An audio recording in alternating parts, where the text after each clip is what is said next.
Buti hindi pa tayo makyat dun.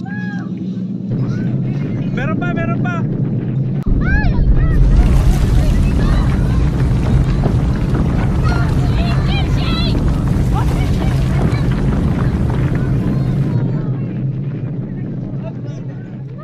Lakas. Buti walang tao dun, oh. What is an earthquake?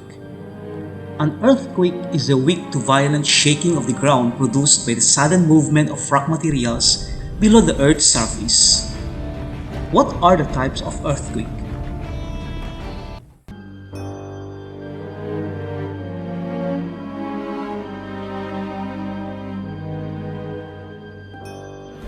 Volcanic earthquakes are produced by movement of magma beneath active volcanoes.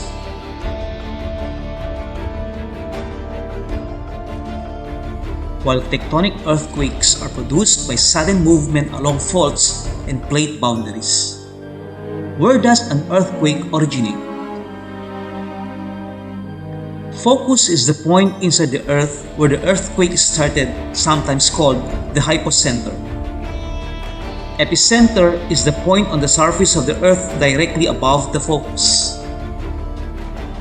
Earthquakes can be measured in two ways: magnitude and intensity. Magnitude is proportional to the energy released by an earthquake at the focus.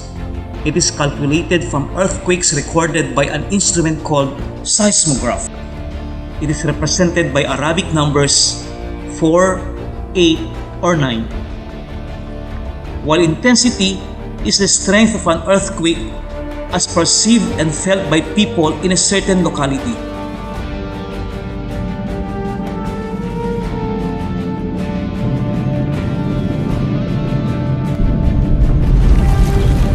It is a numerical rating based on relative effects to people, objects, environment, and structures in the surroundings. The intensity is generally higher near the epicenter. It is represented by Roman numerals 2, 4, or 9. The PHIVOLCS Earthquake Intensity Scale, or PEIS, a descriptive scale from 1 to 9, is used to determine the intensity in the Philippines.